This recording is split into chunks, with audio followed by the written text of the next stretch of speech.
Hi everyone, it's Jason from C Squared Racing. But today, I'm wearing my Volunteer Motorsports gear because in the summer of 2019, I was privileged to be a part of a historic race at the Indianapolis Motor Speedway, the inaugural ChampCar Brickyard Grand Prix, an event that included dual 10-hour races, the longest races in the history of IMS. Now, ChampCar is not the former IndyCar competitor, but rather the budget endurance sports car series formerly known as ChampCar. I was invited to join Volunteer Motorsports, a team based out of Southern California and owned by Kenny Martin, who was also the team's primary driver. We took the challenge of the IMS road course in a 1988 Honda Prelude. It was an honor to be a part of the team and to get to race at the most famous racetrack in the world. The race included 110 different teams, each with around 5 drivers, so it was a crowded racetrack and a crowded drivers meeting, as you can see in this photo. The race saw an uncharacteristically high number of cautions for a race in this series, but our team battled through, finishing 4th in class in race 1, but succumbing to a suspension failure in race 2 after about 8 hours. In this video, I'll take you around the IMS road course to show you what it's like to take a lap around the Brickyard, and to show you some of the highlights and lowlights from Kenny and myself to give you an idea of what it was like to be in the race that day.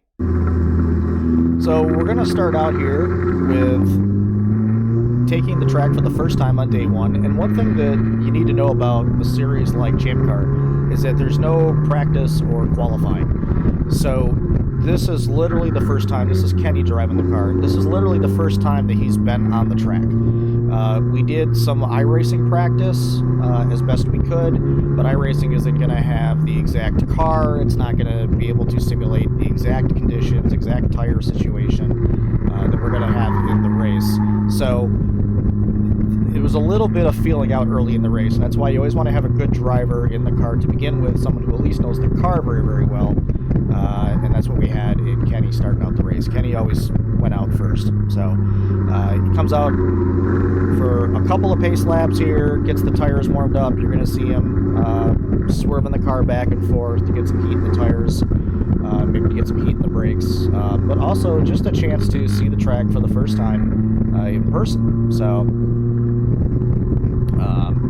also no qualifying. When we start the race, it's just a random draw, so where Kenny is starting the race, we're actually quite a bit back. But you'll see when it does eventually go green, he's nowhere near the start-finish line at the time. So but we'll take you through a lap. I think we have one more pace lap coming up, and then we'll switch over to the green flag lap. But you'll see he's only in about turn 12 or turn 13 when cars start going full speed. So you can be pretty far back, and unfortunately it's just luck of the draw. But with a 10-hour race, even if you're way back in the field, you've got 10 hours to make up, so it's not too big a deal. Starting position is not really critical in these races. Again, you see him there warming up the tires. We were going to do the entire race on 2 sets of front tires, but we were going to make the rear tires last the entire race. They are treaded tires, similar to what we autocross on. They're not racing slicks. You'll also notice we've got the roof off the car today. Me not having been in this car, I was a little bit concerned about the temperature that we would see in the car, but there's actually quite a bit of airflow. The temperatures were fine as long as the roof was off. When we get to day 2, you're going to see that the roof gets covered up, and it was much hotter in day 2. It's also a big difference whether you're running green flag laps or caution laps, because under green flag conditions, a lot more air comes in the car. So, it's a little noisy here. When he's in low gears and barely moving like this, the car makes a lot more noise, vibrates a lot more. Once you get going, it's a little quieter, so. But you can see here, everybody is sort of bunching up.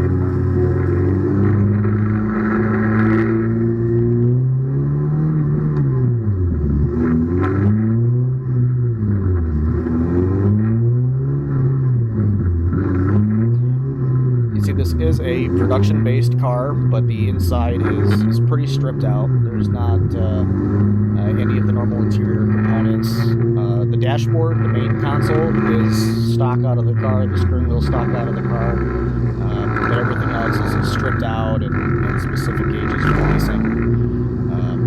You can't see the rest of the cockpit, but the fire suppression systems are all installed and things like that. Obviously, a roll cage has been installed. But more or less a production Honda, production engine. You see Kenny here giving a little salute with the headlights. When's the last time you saw a car from 1988 with flip-up headlights and they both still work that well?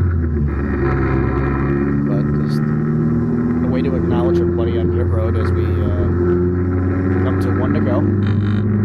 Pit road was extremely crowded. As I mentioned, there's 110 cars in this race, and pit road at Indianapolis Motor Speedway was never meant to hold that many teams. So what they did, the pit stalls are narrow in terms of width, but they're very long, and so we were actually able to stack cars too deep in the pit stalls. I believe there were still some teams that had to share a pit stall, meaning there was 3 cars to an area instead of just the one. I want to kind of walk you through a lap here while we're going slow.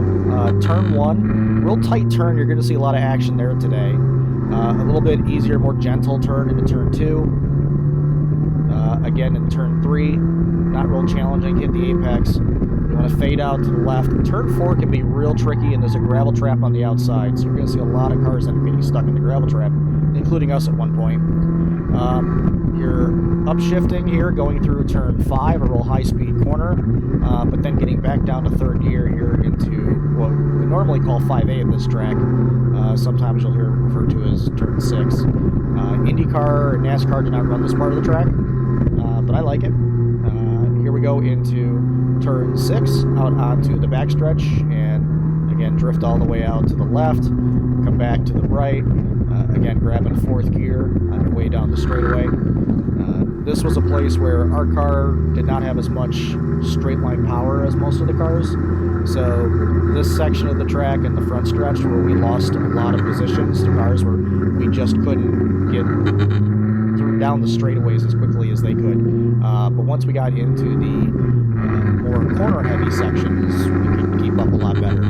Like the section coming up, sharp turn here into turn 7. Not as sharp as what you would see with IndyCar, where they move the curb out and make the turn a little sharper. Turn 8 and 9 S's here. 9 much better in the Honda Prelude because it's got 4-wheel steering. Otherwise, that could be a tricky corner. Turn 10 is a high-speed corner, opens up very quickly. You get on the throttle very quickly, but a lot of people do find themselves accelerating too quickly and spinning out there. Turn 11 and then into the turn 12 braking zone. Hard on the brakes here. Here's where the race starts to go green, and then you get this turn 13, which is a deceptively tight left-hand corner, right where pit road entry is as well. And then once you complete this corner, you're flat out on the throttle through 14, accelerating up onto the banking. And that's a slow speed lap, and now we'll go through the first green flag lap of the race. A very, very long straightaway, and right there is the famous yard of bricks, and yes, you do feel that when you drive over it. It doesn't jolt you, it's not rough, but you do feel a little bump as you go over that section, that 3 feet wide section of the original brick surface of the track. You see there how hard he has to brake. Car on the inside into turn 1. Kenny wasn't real happy about that guy, but you can start to accelerate. You're just about 3rd gear in turn 1, and then as you go through turn 2 and turn 3, you can grab 4th gear here. I would usually grab it after turn 4 on my way down to turn 5, but again, sometimes when you're in traffic, you can actually stay in 3rd gear all the way through here, because you do have to be down to 3rd gear again right here. And again, there's a gravel area off to the right-hand side of the track here, so a lot of cars will sometimes go wide through that corner, 180-degree corner, and get stuck there. Turn 6, this was an area where we were able to do a little bit of passing. Personally, for me, 5A and 6 were good corners. But again, here, once we got onto this long straightaway, the power differential really made a big difference. There's a little bump here at the end of the straightaway. Right about there is where you want to start braking, that first cutout. If you have a stiff enough suspension, you can feel that bump. I know the IndyCar guys will actually use that as to help them know where to brake. But I usually just look for that cutout in the curbing. And again, here through turn 10, he's a little slow because we're catching traffic. Again, this car is very good through the corners, so you can actually catch up to a lot of cars, a lot of faster cars in the corners. But then once we get back on the gas, again, that difference starts to show up. Here again, turn 12, very crowded. You have to be very, very careful that cars will bunch up there a little bit. Some cars will try and dive and make a pass on the inside. Again, that tight turn 13, it's a little bit more than a 90-degree turn. So, it can, again, slow car there on the right. That corner can be a little deceptive, and here you want to get on the gas as early as possible through 14 to get that best possible launch speed up onto the front straightaway. And again, it's just a drag race down the front straightaway. You can see how many of these cars are a lot faster than we were on the straightaway. Now, I want to show you this real quick because I want to show you what can happen even in budget racing. There's a little bit of a stack up here going into 12, and unfortunately the car behind us didn't get slowed up in time. You're going to see some contact there. A moment Kenny would probably like to forget. You can tell from this video he's extremely upset because this is the first hour of the race, and already we've potentially got damage that could take us out. At this point in the race, he didn't know how bad it was. He's immediately radioing to the team just in case he has to bring it back into pit road. But he's going to take an opportunity here to kind of feel it out to see if it's really that bad. As it turned out, it was just cosmetic damage. It didn't hurt the car at all, but he didn't know that, and you can see in this video that he is very upset. And the reason why I want to show you the rest of this, because there's a lot of things you have to do in the car, and he's rightfully so, he's trying to radio into us to tell us what happened and what we might expect if he does feel like he needs to bring it back in. But as he's doing that, it's also taking away his concentration from what he needs to do. And you can see there he kind of misses turn 1 a little bit. He's still ready. You see his hand on the radio button there, his right hand. He's still talking. In hindsight, probably should have waited until the straightaway to radio in. Right here goes into turn 4, starts to lose control a little bit, and ends up putting it into the gravel. Now, a lot of elite drivers have done this. This is a very, very popular spot to get a car stuck. Kenny's a very good driver. I've seen a lot of pro drivers make that same mistake. But it is important. The reason I want to show this, I'm sure Kenny would rather me not show this, but I want to show it because it's important to understand that first and foremost, you always have to drive the car, and sometimes you have to wait to send those radio messages. But track rescue was good enough to get us out of the gravel. We ended up losing about 5 laps, but it was early in the race. We were able to make up some of that. And as I mentioned, we ended up finishing 4th in class that day, so we were able to come back and recover from this. But it was a rough start, obviously. And Kenny settled down and put down the best laps of anyone that day, as he did all weekend. So it turned out that it wasn't too big a deal. But I just wanted to show that because it is important for people to understand that first and foremost, you have to drive the car and everything else is secondary. This is actually the end of the race, and this is Kenny's father, who was our final driver of the day, coming to the start-finish line to finish the race, as I said, 4th in class. Pretty cool. It was really neat to be able to see Kenny and his dad have that moment of getting a race together at such a famous track. That was our view of it as he crossed the finish line. A little salute to the track safety workers, and that was day 1. Now we're going to look at day 2, and day 2 I actually have some footage of myself. We didn't have the camera turned on when I was racing the first race, but we did for this one. So all the footage of me is going to be from the second day. And in a sign of what my day was going to be like, I immediately come out onto the track and into a full course caution. As you can see, the recovery vehicles and the safety car were all in position there in turn 1. So this ended up being a lot of my day. I got a lot more green flag laps on day 1. Day 2 was a lot of cautions, but I will show you what I think one of my better laps. I don't know what lap this was or what my lap time was, but when I looked at the video, it looked like a decent lap, and so I thought I'd show you guys this one. Fairly clean in a turn 1, didn't have any traffic around me. So much nicer when you don't. It's a really tough track. You'll see in a little bit, I didn't always make that turn the way I wanted. wanted to, or didn't always make that turn at all sometimes. But I really love the way this car cornered. It was so nice. It was a lot easier to drive, even though it was slower than what we had practiced on iRacing. It was so much easier to drive. I could have driven this car all day. And because it was so much easier to drive, I really don't think I maxed it out. Because, you know, this weekend was the first time I ever drove this car. So even though this is the second day, I'm still feeling where the limits of the car are. You know, so I'm just not pushing it quite to its limit. You see there, I made a good pass there around that car. As I said, 5A and 6 were good corners for me, so we were able to get alongside in 5A with turn 6. You know, before having to move out of the way for a faster car going through 7. But this was a section that was very difficult. In iRacing, we practiced with an older MX-5, and this corner right here, turn 9, was challenging at times to get through. But in the real car, it just ate that corner up, and so I think I really probably could have driven more aggressively, but because I had spent so much time practicing that car, or practicing in the MX-5 on iRacing, it made me feel like I needed to be slower through that corner than I probably did. And it was hard to break that muscle memory.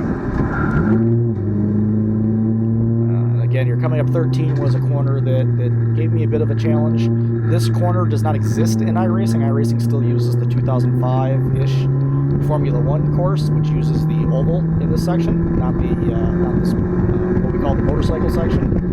So I didn't get a real chance to practice that corner, and I would end up going off into the grass a little bit. But yeah, here coming to the start-finish line again, it was so cool to be able to come down the start-finish line and see that view, see that amazing view. So you see there, I showed some of Kenny's less desirable moments. I want to show a few of mine too, just to be fair. You know, getting loose in turn 10, here blowing turn 1. Here's another case. I came into turn 1, just too much speed. I don't know if you can call that a save or not. Barely hung on, but I ended up having to take the long cut at 1, the escape route, because I missed that turn a few times. Here, I mentioned turn 13, got myself distracted, was looking at pit road, got the right side tires off the corner. We also had a lot of cars to dodge. You know, that one there in turn 12 off to the right-hand side of the car, not too bad, but you really did have to keep an eye out because people were being super aggressive on this track. That green car, we had spent quite a while holding that car off, and I was very proud of myself for holding that car off because I knew it was a lot faster than us. And this was a kind of satisfying way to end this, is that even though he did blow by us, you see there, he overcooks it in turn 1, and we got back around him again, so it was kind of satisfying to be able to keep in front of him then. But again here, a lot of incidents in turn 1. There's another car sideways. People, because it was Indy, I think people got a little more excited, and so we ended up having a lot more accidents. They might normally in the series, in a race that is longer than this, a 12, 14, maybe even a 24-hour race, really only see a handful of incidents. But you see there, an uncharacteristic place to have, to need to recover a car from the start-finish line. And then not only that, but as we keep watching here, you're going to notice that there's a yellow flag waving at turn 1, because there's also a car off the track there. We had a lot of cases where we had to go full course caution because there were multiple incidents simultaneously around the track. Not necessarily 2-car incidents, but multiple single-car incidents. So this was one here that they had to come out and get. So we just ended up spending a lot of time. Here's another case of a car the wrong way. A lot of time having to slow down for local cautions. There were a lot of black flags because teams would pass under caution. Here I want to go through some of the times that I found myself 3 wide on this course, this is not a good track to ever be 3 wide on. There's no place on this track other than the front straight where it's a really good idea to be 3 wide. You know, here 3 wide through both 1 and again through 3. Here's another case. They took us 3 wide into turn 1, and the outside is the worst place to be 3 wide there. So you really had to keep your head on a swivel. Here we we go down the backstretch. I had waved the white car on my right to pass me on the right, and then I moved over to the left, and then the car on the left passed me on the left, and I didn't expect that he would do that. So you got to be kind of careful about that. There was just so many cars on the track all the time. You were always in heavy traffic. But there were some nice moments too. There were some times where we did pretty well and were able to make some overtakes. As I said, there was always traffic. So there was always cars either passing you or that you were passing or that you had to deal with. Here we have a car that I'm able to get around. They were coming out of turn 7. You can get that nice launch through turn 6. Coming into turn 7. If you get that nice launch out of turn 6 and get that little extra bit of speed down the back straight, it's really, really important. Turn 6, coming out of that loop and then going onto the back straightaway, is one of the most important corners on the track because an extra 5 miles an hour at the end of that straightaway is so important. You see here we had a pretty good exit. I don't think we made any passes here, but we were able to not give up a lot of track position on the straightaway. Here, able to late brake that Mustang going into turn 7. It always feels good to make a late brake pass on somebody. That's my favorite way to make a pass. And it just always feels really nice to me to be able to do that. Here, this yellow car we had spent several laps trying to track down, and this was real frustrating because just as I finally get a run on him, and I'm finally about to pass him going into turn 1, another damn waving yellow flag, and we had to slow down, and I had to give the spot back. And as you see there, another car spun around in turn 1. This ended up bringing out a full course caution. In fact, that car ahead of us ended up pitting, so I never did get the satisfaction of getting around him. That's a different car, same caution, that's a different car in turn 2. I don't know what happened to that guy, but they were recovering that car from turn 2, and then you'll see here in turn 4, another car got stuck in the gravel, something that happened a lot. And anytime they have to get a car out of the gravel, they have to bring out special vehicles usually, and that always causes a full course caution. So this one ended up being so long. They finally got to the point where there were so many cars spinning out and making contact that the race officials actually went up and down pit road telling everybody, you have to calm down, you have to relax. This whole race is going to be cautions if people don't settle down. But people got excited because it was Indy, and the caution was so long that my time in the seat ran out. I'm limited to 2 hours. The car is limited to 2 hours of fuel. So at the end of that 2 hours, I decided to bring it down to pit road. I think we were actually just about to go green too, but this was when we had to pit the car, so we didn't really have a choice. And pit stops are interesting here. I'll talk you through this. You have to stop at this little tent station here, and they put a little magnetic kitchen timer on top of your car because you have to be on pit road for a minimum of 5 minutes.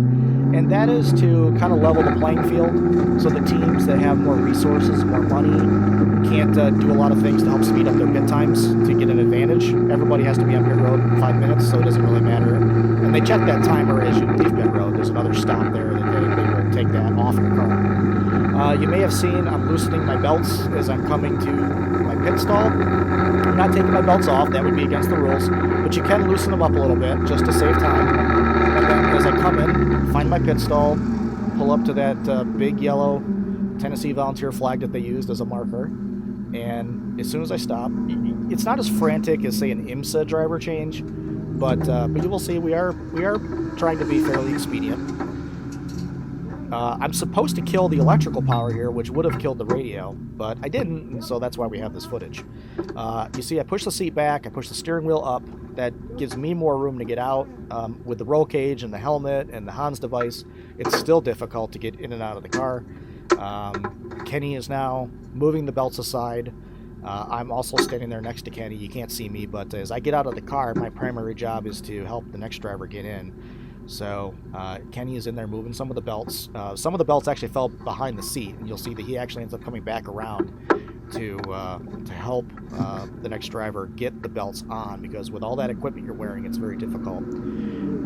So here he'll readjust the seat, readjust the wheel before getting himself buckled in. Kenny is also checking the front of the car right now because earlier in the race we had suffered or felt some suspension damage. It was actually before my stint, and we thought we had it fixed because it felt great when I was driving. I actually radioed in that the car felt perfect. Actually, during this driver's stint, it let go again. And he ends up having to bring the car down after only an hour to see what's going on. You're also going to see that he starts packing ice down the front of his fire suit here. It was a hot day, as you can see in the video. The roof is covered in this car, and because we spent so much time under caution, the inside of the car got much, much hotter than it had been on day one. And this driver actually overheated to the extent that after he got out, after only an hour, he ended up having to go to the infield care center and get some IV fluids put in. And he was fine after that, but it was just a dehydration issue. So here Kenny is helping him get his belts in, wrapping them around the Hans device, and then making sure that everything is tight and cinched in. Because as I said, that can be challenging to do yourself when you've got all the gear on. You're also going to see here in a minute he realizes that we haven't disconnected the power, and he yells to have that power cut off, and that'll be the end of this section of the video. Yeah, I'm also on the left side helping him get ready. The car is being fueled. That's actually why we have to have the power turned off. The car is being fueled. You don't want the car running while there's fuel going in. You can hear him there asking for ice. And again, we're not frantically rushing. We have the full 5 minutes. That's enough time to do what we need to do. You don't want to go over the 5 minutes though, so we're not wasting time either. It's not relaxed. There you hear him asking to kill the power. So, as I mentioned, after an hour, the suspension problem came back. Kenny actually got back in the car to drive, and he ended up making a series of pit stops. We were trying to figure out a way to keep the car in the race. Eventually, we realized it just wasn't something we were going to be able to fix, and this is actually Kenny bringing it back to pit road for the final time. We're about 8 hours into the race here. It was very disappointing because we thought we had a shot at a podium finish, but it wasn't to be. And but still, it was a great day. We had a lot of fun. So that, everyone, was a look at the inaugural ChampCar Brickyard Grand Prix, and we hope you enjoyed the video. We hope you liked being in the car with us and enjoying that alongside us. We did a lot of laps that weekend, but there are always more to come, so we hope we'll see you on the next lap. Bye, everyone.